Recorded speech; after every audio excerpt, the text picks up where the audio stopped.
Hello, welcome back to the Dark Souls games. This is basically Dark Souls 4 with the serial number filed off when you get down to it. Hidetaka Miyazaki wanted to make another game like that, still with the partnership with Bandai Namco, but wanted to be bigger, richer in content, super meaty, but with a complete new mythology, and even with the help of George R. R. Martin himself for some reason, he graced us with this Elden Ring. Color on this film. I contemplated for us to potentially see the trailers before watching this because the trailers do showcase a couple of things that are not cutscenes shown in the game, and as a result, they might give you better context of the lore. But I want to see if you two, can absorb the same information even without that kind of context. So. Alright, let me just start tinkering a bit with something in the meantime. Yeah, let's keep the voices up. Perfect, this should be super nice. So, where do we begin? By choosing our main character, of course. So, here are our classes. The Vagabond, a traditional, knight errant. The Warrior, a more Eastern-inspired rook, specifically Middle Eastern. The Hero, the, more barbaric tribal warrior. The Bandit, a classic thief that will mob people under the main road or near a tavern. An Astrologer, so science people. The Prophet, people with a block of wood under their, around their neck. And the woman can't see anything. The prisoner, I'll mention this later. The prisoner, someone who was, condemned to wear a fucking metal ball on their head. Poor bastard. The confessor, priest basically. The wretch, the obligatory going around naked with a club class. Hilarious. Alright. And the one that I'm picking, because no, I'm not asking a choice for this, the samurai, because, we're fucking weeaboos. Alright. Who's we? There's no we. And here's the choice that, made people absolutely, clutch their pearls. So instead of having male and female, we have type A and type B. No! Hey, let's go! No! Get How fucked! could they? But what does this mean? I don't know if I don't have the name. I mean, you can see A and B just below it. Alright. So funny. So, let's continue with the name, grading that we have done inspired by Omori. Sooner or later, I probably should record that game because most of our audience might not understand the context.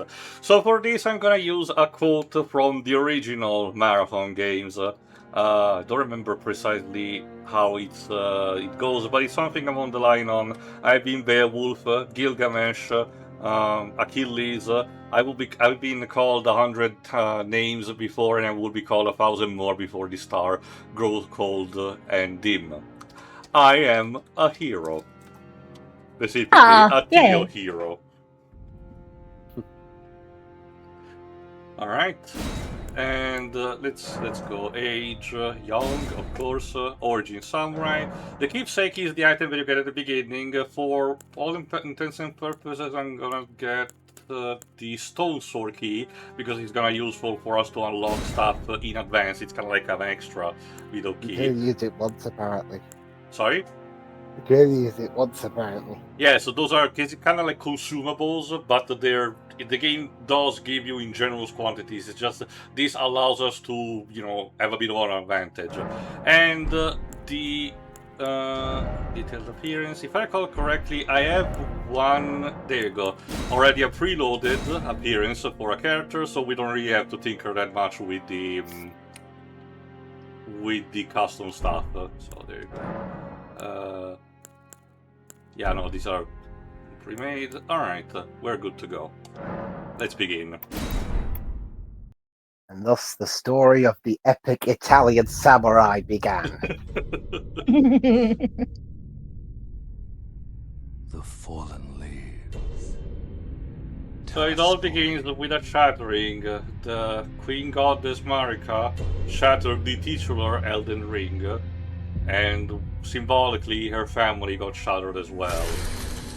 The great Elden Ring. Hey, that's the title of the game! Oh my god. In our home, across the fog, the lands between.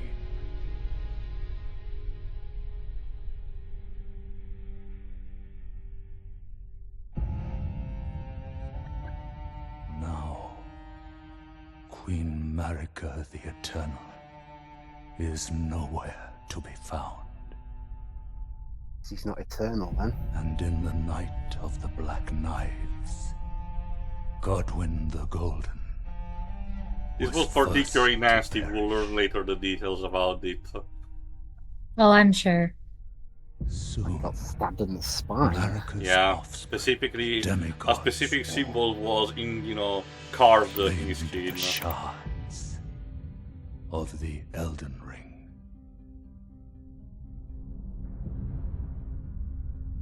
The Oh mad boy, this one in taint particular. of their newfound strength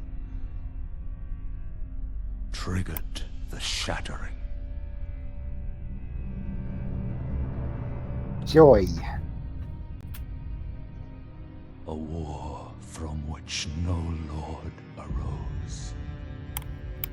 That's the character instead, Malenia, which was the one A inspired war by the bad leading woman to from abandonment. Nausicaa. By the greater The art is will. very cool. I love the color palette especially. I don't know, Tia. This one looks like she has And all now her lips. the narrator Rise starts, now, basically wakes up. ye tarnished, ye dead, who yet live. Like he was told in the booth. Call Okay, of speak up. long-lost race So, speaks to us let's all. have a roll call of some major NPCs we will meet, shall we? Horalu, chieftain of the Badlands. The ever-brilliant Gold Mask. Brilliant. Looks like he's Fear. dead. The deathbed companion. The loathsome dung-eater. Oh, what? Okay. And Sir Gideon Othniel. They all Why do all these know him. people look like they're dead? Because we are. Is this like some afterlife thing? Yes, the narrator mentioned that these are tarnished, where basically the energy called grace imbues them and allows them to come back to life to fulfill their And task. one other And we are the wild card, whom of grace course. would again In true bless. Dark Souls fashion, we are the thing no one expects. A tarnished of no renown. Hey, I have a name, you know.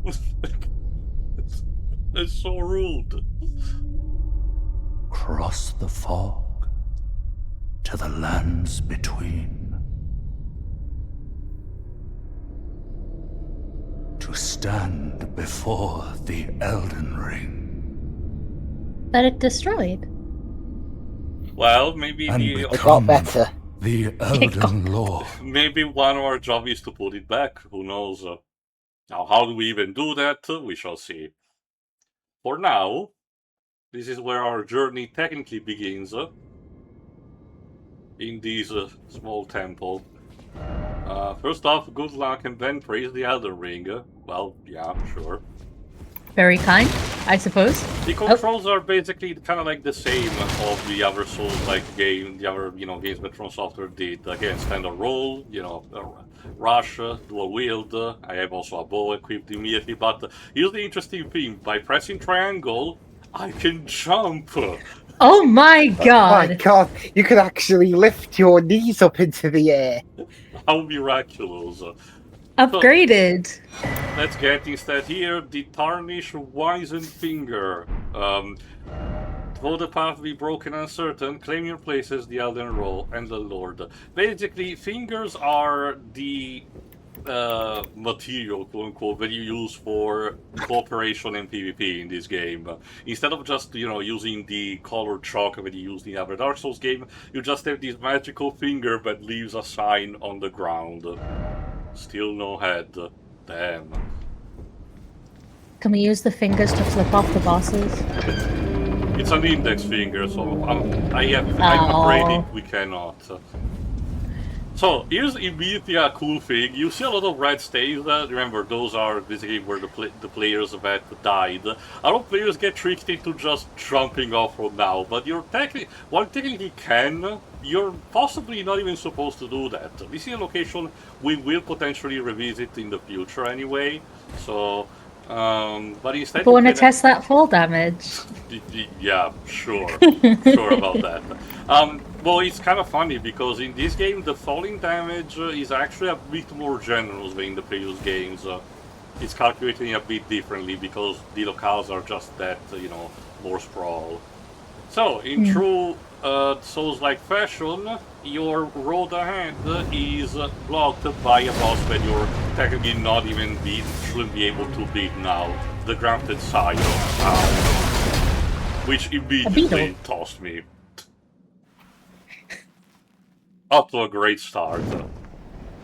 Now, in similar to other Souls-like games, you can actually beat it early, but aside from the experience points, you really do not get anything, and you can come back to this place later on anyway, so you can get your revenge if you want. Instead, canonically, that means that the Grafted Scion tossed us over the edge, so after you die from falling over, you basically wake up here. I was supposed to be cool and badass. Should have jumped off the ledge instead.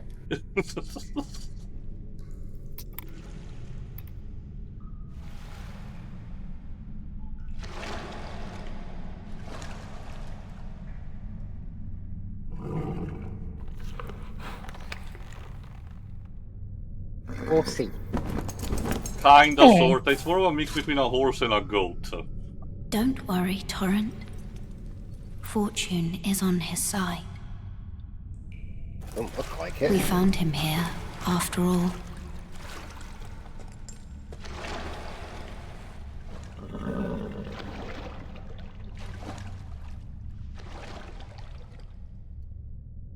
One of his kind is sure to seek the Elden Ring. I have no idea what you're talking about. I have a concussion. The Golden Order. I think is the Golden Order a group or a lore in this game? Maybe both. Why do I feel the Golden Order is made up of a bunch of smug prats? I will keep that information in the back of my brain if I were you, Lives.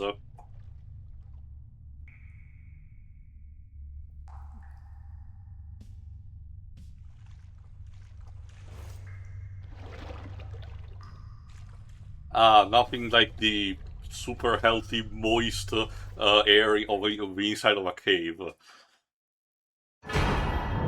And we get our Estus flask equivalent, the flask of Crimson Tears. Well, the cerulean ones are for your, mana bar, the MP. You can redistribute them if you want, as usual. Interestingly enough, in this game you can also skip the tutorial. This area, as mentioned, it's the Cave of Knowledge, and if you jump down here, the game will guide you through a basic tutorial about all of your command in a fairly safe, controlled area. This was again, for the standards of Dark Souls, this is actually easing up. This is probably one of the reasons why this game also attracts a lot more people, because for the standards of From Software, I will remind you that, it's technically more accessible. That phrasing itself is kind of a joke compared to actual, accessibility options that will be needed for people in need of them. But again, for the standard of the franchise, this was a big step forward for them. So let's get down one as well. Oh, let's hear this guy. Pray, Tardish, take the plunge of learning and remembrance. Recall the arts of war and your warrior's blood. Basically, you will find a couple of these ghosts sitting on chairs that do not have voice acting for them. So there you go. With the square, we use the item again as tradition. So itself is not much. So instead of the bonfires, you have instead here the sites of grace, and they're basically the same thing. So you know what this means? In order to actually rest and organize your inventory, you need to touch grace, as they call it. Beg your pardon. Touch grass. Yes, or again, grace in this case. You can, there you go. I mean, someone probably pronounces grace as grass somewhere. It's funny because this game uses a lot of archaic English pronunciation, which is written in a way but is pronounced in another. Like the old term for jail, which is written kind of like a gaol or something, but it is pronounced jail. This will come to a head for the DLC, mind you, for a specific name. There you go. You can also increase the amount of health that's replenished by the flask or add a charge, but you need specific items for it, obviously.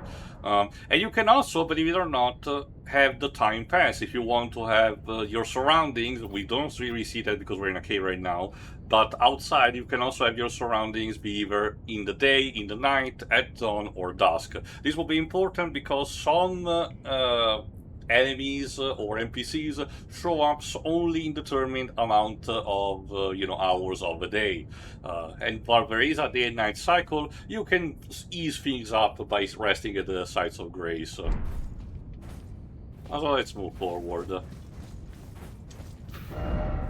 Week 4 ahead. Yeah, this teaches you. Oh, so one of my friends is also playing Elden Ring right now. So this teaches you the basic stuff, obviously. There you go. Like the backstab. So Cool. this game actually was in development for a while, right after Itaka Miyazaki finished Sekiro. So towards like the end of 2018, if I recall correctly. And this was basically the magnum opus of the From Software as a whole. Pretty much every single branches of the studio were involved in some capacity. So, and it kind of shows because despite everything, it's kind of miraculous that this game that we're playing right now, even in spite of just being locked at 30 FPS instead, works really well on a PS4. That is a testament to how good they managed to optimize it. I was actually very impressed. Let's use our archery skills to get this guy. There you go.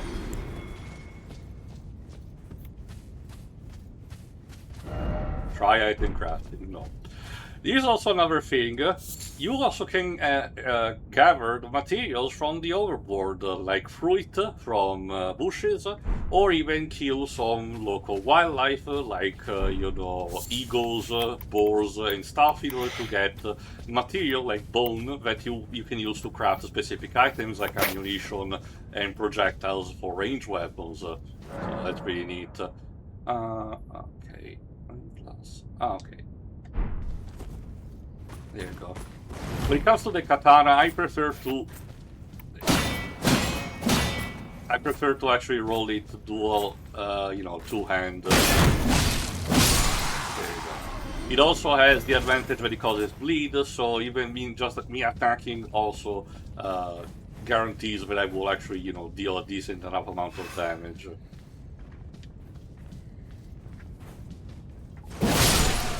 And also, similar to Dark Souls 3, each weapon comes with their own special art.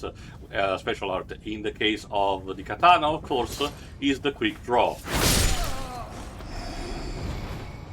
I really love it. Yeah, I already used bow and arrow. Thank you, game. Don't worry. Compared to previous games, ranged weapons are more viable, but unfortunately not as much, not as broken as physical build or magic that you can use. The interesting thing is that you have a lot of more magic tricks at your disposal, but we will see if we can actually, get some for our own, because it requires specific allocating of stats. But here's another interesting thing: stealth. You actually have a dedicated crouch button. And you can actually squat and move around in order to not be not spotted as much by the enemy. It's kind of unnecessary because it's not super required, but it's kind of interesting that it's there. You can even do the Assassin's Creed thing of hiding in the bushes and not being noticed. I'd probably use this a lot, to be fair. There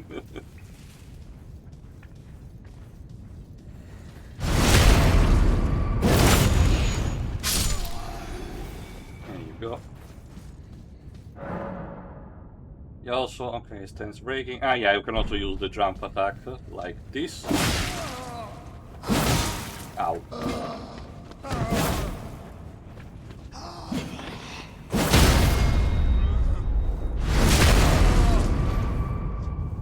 And similar to Bloodborne in Dark Souls 3, by doing a specific type of, stance breaking, you can do the equivalent of a rank stab but on the front. The stakes of Marika are quick checkpoints that usually tend to be located before a boss fight, meaning that they allow you to potential quick respawn if you want to actually, beat the boss while not having to get back to the sites of grace.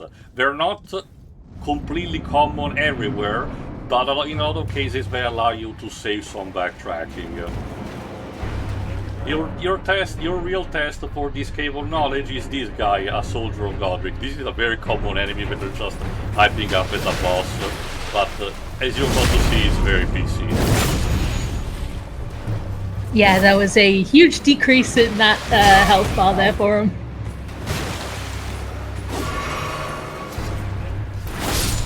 There you go. Once again, the enemy spell is falling for the glorious Nippon steel.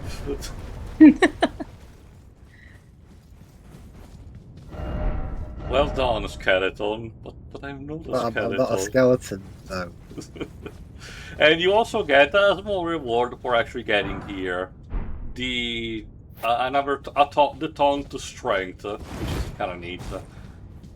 Scattered throughout, you will see also these glowing roots or tree branches. Like these are part of the so-called Earth Tree, a gigantic tree made of light that will almost always be visible from in the background on the overworld map. If you manage to find branches that are particularly vigorous, you may be able to find golden seeds, which are a key ingredient in order to power up your flask, so help you with the healing stuff. One.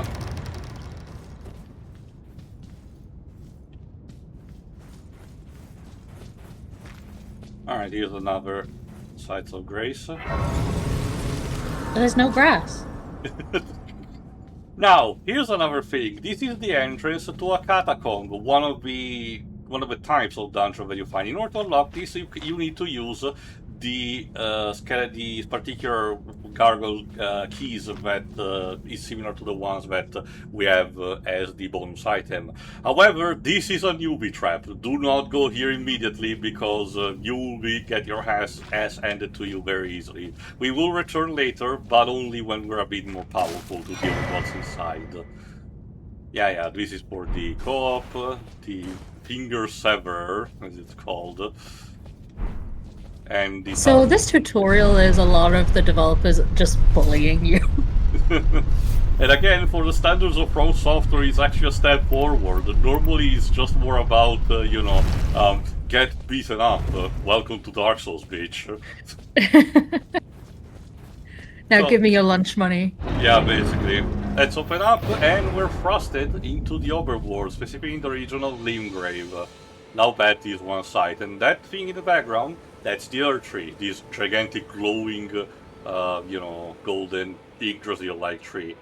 And you're probably hearing, but yes, the overworld does have music. This is not just, similar to Bloodborne, there isn't music just for the boss fight in this case. It's also for the random, when you're walking around randomly. This was a deliberate choice since the overworld is very big, so they probably wanted you know, the player not to feel too much, you know, in solitude. And hey, we have an NPC right off the bat, so let's talk to, you know, this person, shall we? Oh, yes. Tarnished, are we? Come to the lands between for the Elden Ring, hmm? Of course you have. No shame in it. Unfortunately for you, however, you are maidenless. Excuse me? Without Yeah, guidance, go maidenless without for the once. strength of runes, and without an invitation to the round table hold, you are fated, it seems, to die in obscurity. But I have a maiden. What do I get? My favorite part is that when the game came out, one of the early reactions to this was a guy on Twitter with an avatar of, I think, Kurapika from Hunter x Hunter, that was just in all caps, just saying, this guy called me bitchless, what the fuck?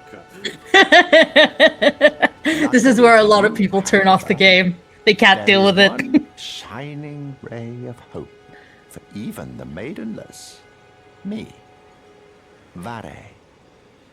I Take don't remember who care this to guy's listen. voiced by. Are Again, you all familiar British with cast, a lot of Grace, people came back from the other Dark golden Souls light games.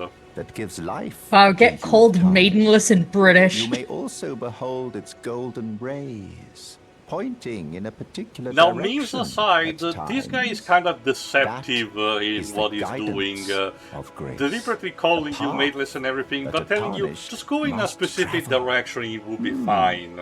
Indeed. This basically opens up his Grace's quest line, guidance and we shall see where holds it the leads. So. answers. It will lead you tarnished to the path you are meant to follow, even if it leads you to your grave. Thank you for that.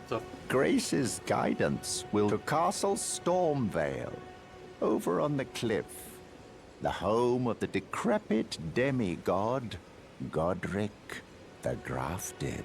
Oh, I don't like the sound of that. It's No, time that you sounds set off, I awful, should think. actually.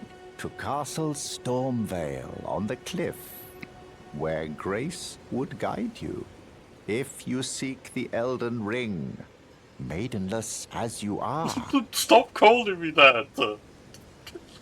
What is wrong with you? Alright, so, here's how it works. You do have a warm-up, but as you can see, it's a tad barren. However, it showcases a couple of things. Some places where you've been before, and particularly the sites of grace, which you can warp between at any point. You can also acquire, you know, when this is a random sketch, you can acquire fragments of the map that will make it a bit more detailed.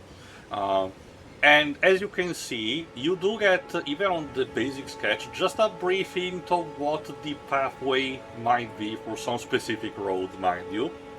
And then you have this arrow, which is basically your mild compass. It basically, like Vare just told us, this is the grace guiding you towards your goal. Basically, if you feel lost, just go into that direction, you will find something that, you know, helps you out in that stead. And progressively, they point you towards that direction. This is basically the game answer towards the questline marks. Instead of actually having them, while you can place the beacons on your own, and, you know, that can guide you there if you need, you know, the extra guidance of your own, you do not have the, you know, an actual, you know, go to this place immediately. But instead the map does give you a bit of a hint on setting you in direction, but tells you try to see on your own what's up ahead, and don't worry that you'll eventually find something, but discover things on your own in the meantime. This, as you can imagine, was one thing that pissed off quite a bit of developers, particularly from Guerrilla and Ubisoft, and if you know anything about their games, they tend to be instead the opposite, where their UI are way over cluttered and potentially too much hand-holding, so the reaction was kinda expected. Huh. Now, I think I mentioned this in the past, while complaints of that type are not completely unfounded, I get the thought process of still wanting to help a player that, you know, might feel potentially overwhelmed by this. I argue, you know, said that some of these developers, particularly Ubisoft, instead tries to overcompensate on that front and almost feel afraid of what they actually, prepare. And I argue this game, for the time, for this specific case, does a bit of a balance. When we get the properly fragments of the map, you'll be able to see that there are plenty of landmarks that also give you a bit of an idea where you might go in relation to what. And it's kind of similar to the Wizard's Companion in the first Ni no Kuni, where illustrated stuff that were also tied to the war map might also showcase, stuff that might be of interest even if they don't have a marker on them. But again, it's all pretty much up to you. Go on, Shirai. No, I think a balance exists because I have a lot to say about maps in any context. Generally, I cannot read them at all. And in video games, they're particularly useless to me. I do try to use them for for certain games, Slime Rancher, but they generally don't work very well. So it would be interesting to see what this one actually looks like as we get further into the game, just to see what I think of it. Because maps can definitely be too cluttered, 100%. And again, I generally can't read them at all. Oh look, a jumping rodent. No. Goodbye. No more jumping. Only I get to jump. Being Beast Boy. Yeah, I mean, I just got the ability to jump and I'm not giving it anyone else. No one else gets it. Coming for your kneecaps. Wait until we get to the goats. The goats? Yes, there are goats in this game. Oh. Oh god, yeah, these They're gonna kill the goats too. Yeah, we're gonna be a bit late than this. I like these bats. Yeah.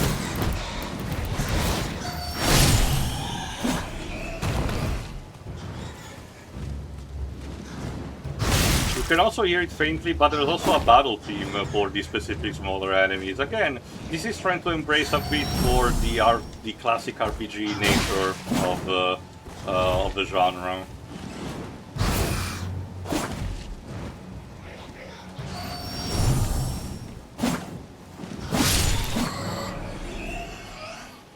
Enemy group will apply for flask. Oh yeah, I'm not really know about this. Basically, if you're in a bit of a tight spot, sometimes your flask will actually get an extra bit if you defeat a bunch of enemies that are cluttering an area. Let's move forward. You might have noticed before when we were talking to Vare, there was a big guy with a golden arbor on a horse. Don't fight him yet, it's another newbie trap. The Earth Tree. I didn't see that. Do I get to see it from here? Let's see. Because I kind of lived him a bit from behind. Also, that started raining. God, I wish it. Oh, there we go. I forgot that the goats are here. Oh. And they roll. Keep rolling. What? They learned to dodge roll too. Disgusting. Dodge fast enough. Yeah, survive this friendship. Oh. What do the goats do to you? They're delicious. To be fair, yeah, so's lamb. I mean, at least, at least I'd hope they'd be humanely used. Tia just run up and just slash them. Ah, there you go. The grace, as you can see, also points you close to another site of grace that you can use like this. And we find fast travel. Yeah, we already explained this. And you also find a merchant. Let me first get this item first, which allows you to, if I recall correctly, help there you go, strengthen your equipment from the sites of grace, or also The from fast this. travel. Go on.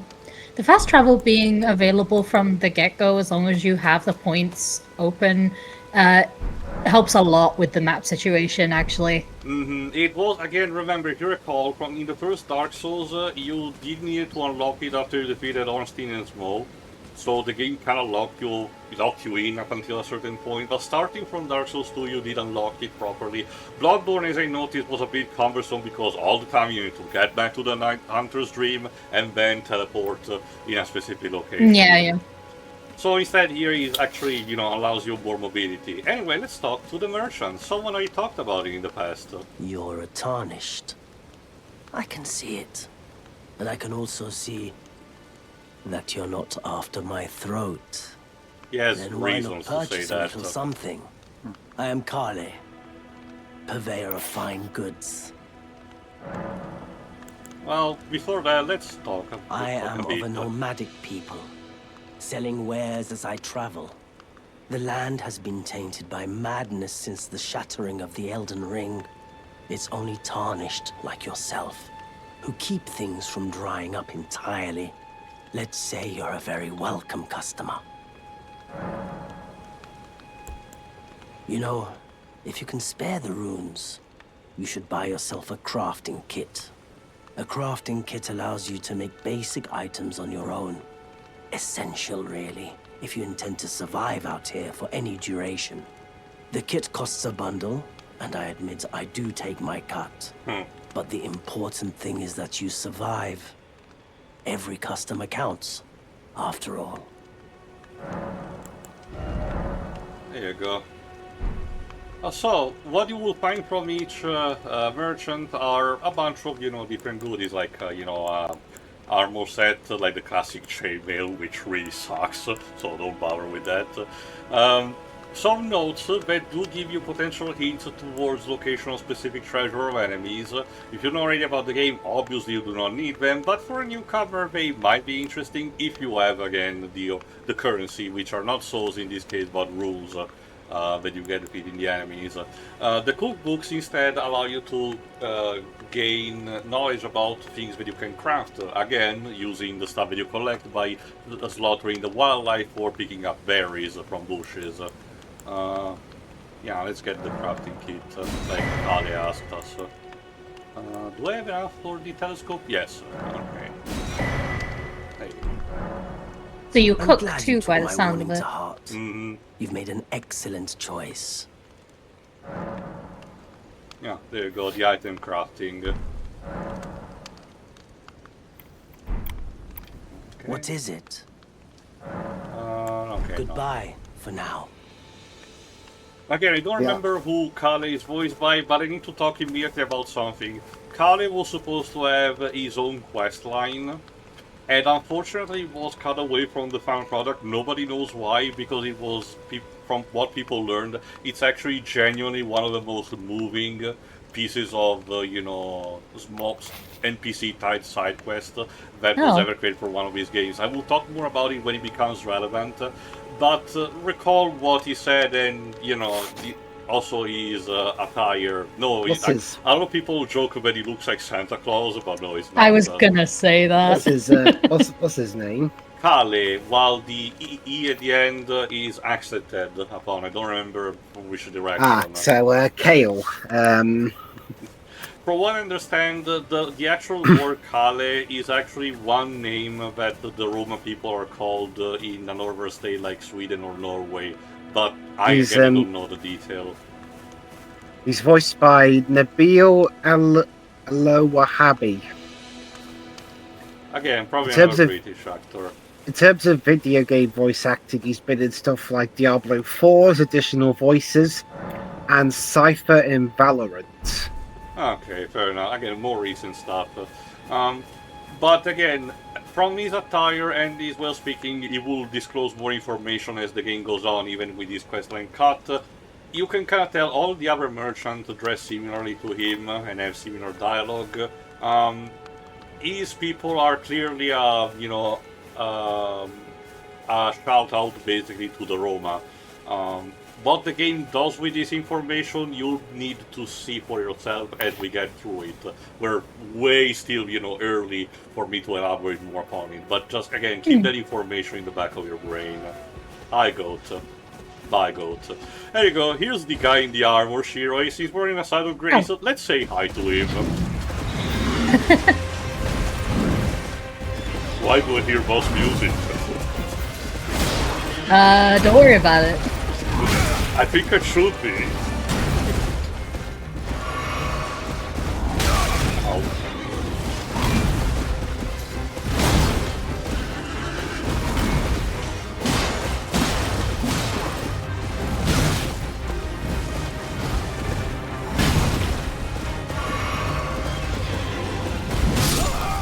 Yeah, this is the equivalent. This is the equivalent of that large session where one guy says to the other, "Tell me how the grass tastes, little man." You got impaled. Well, that just happened. Oh well.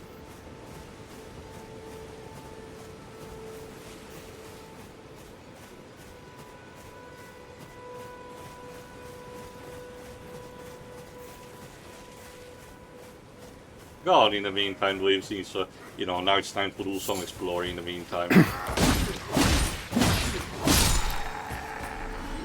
I recently saw the 2026 Supergirl in the cinema. So, did you like it? It was fine. Right. Just fine. I guess you still prefer the Superman movie that came last year. Yeah, I'd say so. I think it was better told. Yep, that's about it. It told the story better. Would you say maybe it's because it's, if I recall correctly, you told me off commentary, the writer's first effort? Maybe it's just the inexperience? The writer's first cinematic effort. Oh, okay, I guess. And Craig Gillespie, the director, from what I understand, his track record's a bit mixed. Yeah, I remember hearing that name, but I don't remember for what specifically. He's an Australian director. Before that, he's done stuff like Mr. Woodcock. That's a name. Lars and the Real Girl. Okay. This sure is a Fright Night. bunch of movies. $1 Million Arm. The Finest Hours. I, Tonya.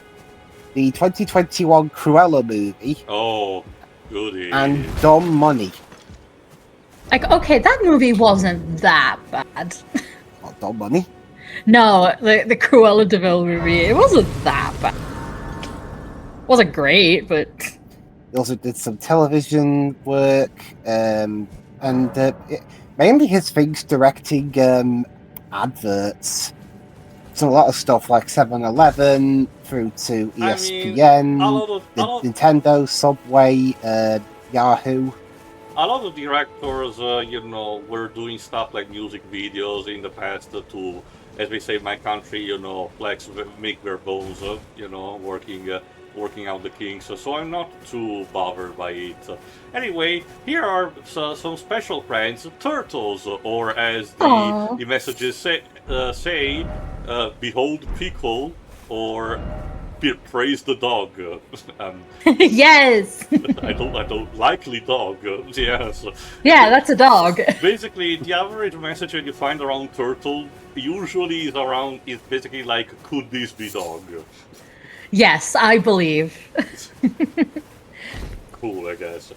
So, Dweebs, I forgot, have you seen the Creature Commandos first season animated series? No, I haven't. I forgot that came out on Remember, according to James Gunn, that's still also in canon, so you probably need to catch up. God, some of those again. They actually announced recently a season 2 to boot, so it's a good time to actually check back. I don't even know what channel it's on around here. Oh. So what was that, Shiri? I might be seeing Toy Story 5 at some point this week, maybe. Okay. Cool. The other Saturday, I was at an HoloLive screening that actually happened in my country, and they already had starting, at least advertising Toy Story 5. I don't know if it already has come out in my country or not. It is here at least, 'cause my family wanted me to join them to see it. The HoloLive show looked fun from what you showed. Yes, we had fun.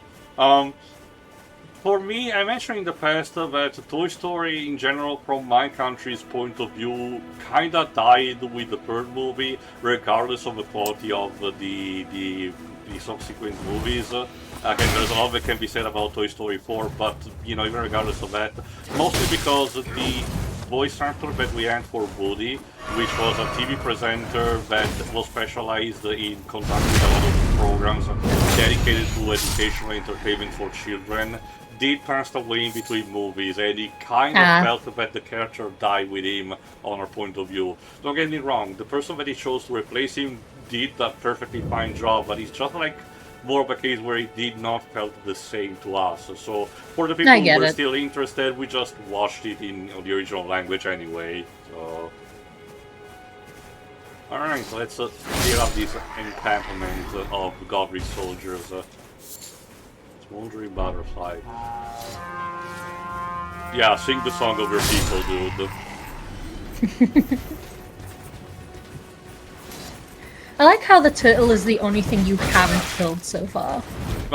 Again, I found it nice and I don't really need the materials from it yet. You spared the dog. Yes, for now. For now? I mean, I might need what it drops later. I mean, this wouldn't be the first time this series has made you kill a dog, so yeah.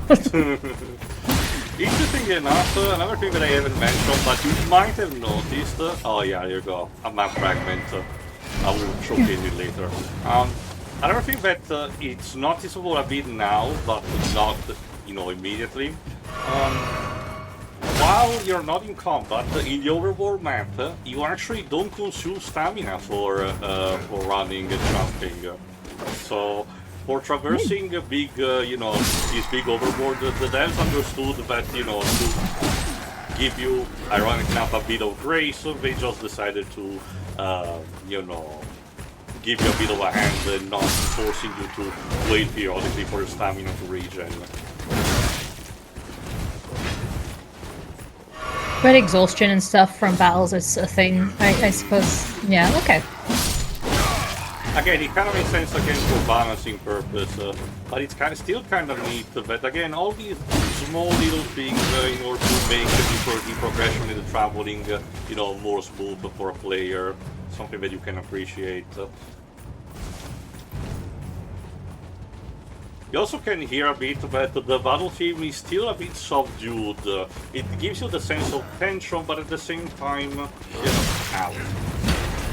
But at the same time, yeah, I probably was a bit, too cocky for this. This gives me time, however, to... oh yeah, okay, let's get to the Stake of America. This gives me a bit of time to showcase the map.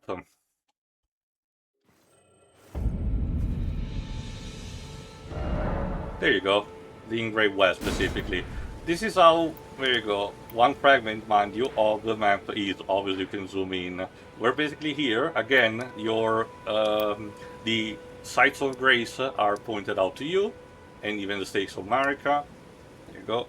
Some key places that you visit are also marked to give you an idea, but as you can see, it gives you an idea of what the environment is, and some minor details may hint you towards specific location. Like, for example, look at this. So there's this lake here with a bunch of ruins here, but look at that. There's almost looks like the entrance of a cave situated here. It makes you wonder what could be there, and if we go there, will we find something about that? That's the kind of. Or will you die? Probably. Yeah, maybe both. That's the kind of thought process that these maps give you. The world is constructed so it doesn't feel too copy-pasted. It feels right enough for you to memorize some key location or something that is distinguishable enough for you to orient yourself instead of losing yourself in it. And you again, since you can pull it up at any moment, you can just check out. And look at that, for example. There's even an island here. Makes you wonder, can I actually go there? Is this gonna be a Todd Howard moment where it tells me, see that island, you can go there? Maybe. Again, if you explore, you will get to see. So let's conclude this by going to, ignoring the camp a bit, and instead going to the Sites of Grace that is up ahead. Because we have, if I recall correctly, at that particular Sites of Grace, it shows us something special.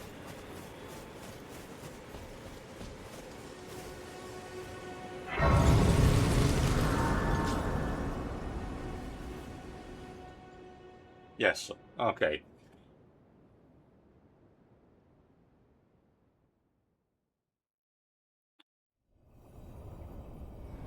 Again, it truly is something special. A woman. Still mainless. Well, maybe we can fix that. Greetings, traveler from beyond the fog. I am Melina.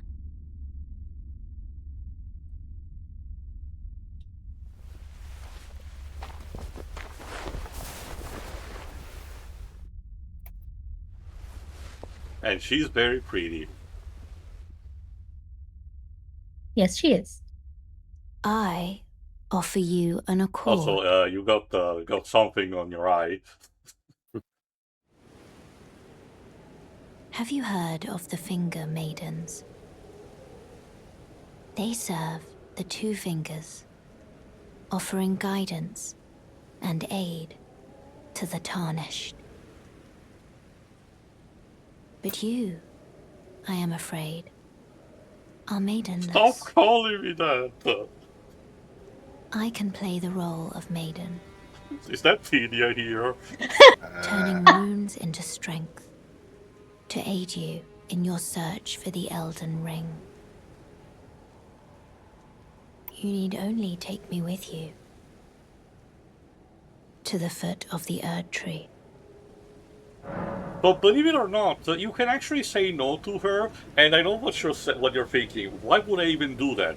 After all, she's the classic from software woman that allows me to level up, when I need.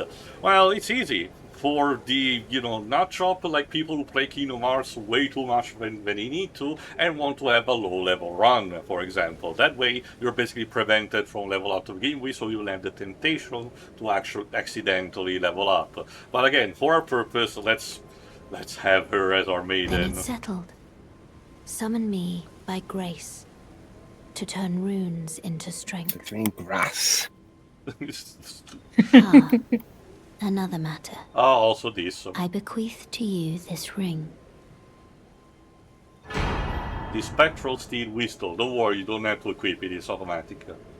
Use it. I thought you wanted to to be our traverse maiden, great not be distances. matrimony. It will summon a spectral steed named Torrent. Ooh, Yes, free horse. Yes, Torrent free has goat chosen horse you. specifically. Treat him with respect. Alright. Yeah, other than that, you can just, level up properly. Melina, again, I don't remember who she's voiced by, so in the meantime you can search libs. Martha McIntosh. Thank you. She will pop up occasionally to some specific sites of grace to tell you about a bit about the lore of the land, or if there is something important to remind you of what may be up ahead. So again, she's not just a one-time character, so don't worry about her. Can't believe our free steed is Rancher Ralso. She's been in, as to what she's been in before, she was in the Game of Thrones video game as Mira Forrester. Ah, Dark Souls 3 as Company Captain Yorshka. okay. Ken Follett's The Pillars of the Earth as Elizabeth. This game. And Reed from Arknights. Interesting. Alright. Okay, I think Arknights is one of those Yes. mobile games that has a British cast. Mm-hmm. When are we gonna have other franchises that are normally American or British cast all of a sudden? What about a Mega Man one? We I have want British Posh Sonic. Mega Man. That would be very funny. Oi, Mega Man, you got all the energy tank in it. Oi, Mega Man, give me back my tank, you wanker. Let me check something quickly because I already forgot how to summon Torrent. Cast stand up, guard, the strongest one.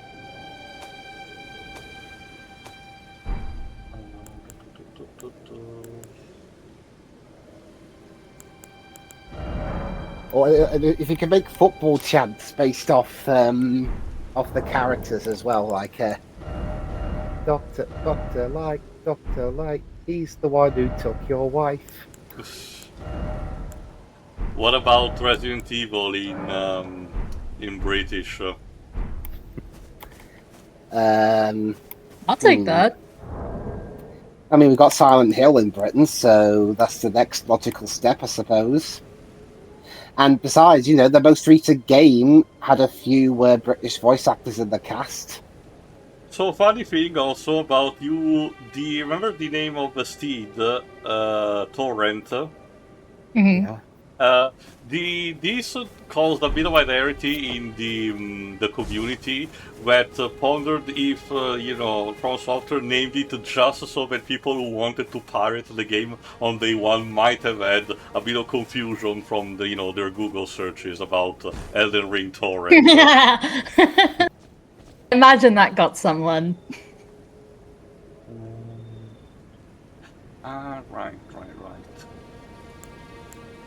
I need to basically, I forgot, I need to actually put it in the, yeah. There you go, like this. Alright, so let's conclude by giving, Torrent a test, shall we? Yay! Again, it's our goat horse, because... That's a cool horse. Because he has, horns as well. And again, similar to other, classic games, the input that you give to the analog stick determines the speed, classic. And of course, you have horseback combat. Sweet. Now, interesting enough, because there are people like Zully the Witch in the community who basically decoded and dissected every little bit of how this was programmed. And basically they discovered that horseback combat for this is kind of a graphic experiment on itself, where these are technically, again, two models, but they are basically interacting with each other at the same time, and they have to do a lot of experiment for it. It's actually kind of insane how they pulled it off. You can kind of tell a lot of, thought went into development. Mm-hmm. Alright, so occasionally from this encampment you find these carriages which carry a backpack from the end that you can open for a goodie. It was showcased in a E3 build, if I recall correctly.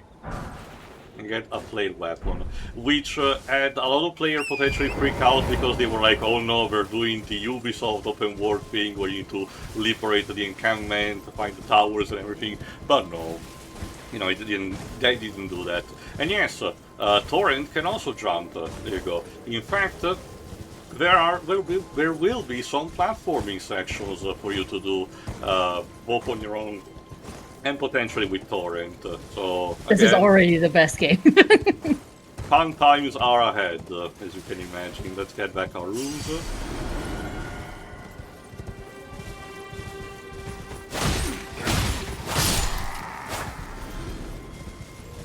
And let's conclude the part by leveling up a bit. Specifically, let's say, 17 strength. There you go. You don't need to summon Maiden every single time, so again, it's just the option that becomes available. Alright, with that out of the way, see you tuning for the next part where the world is our oyster, and we shall move accordingly. So see you for that. See you. See ya.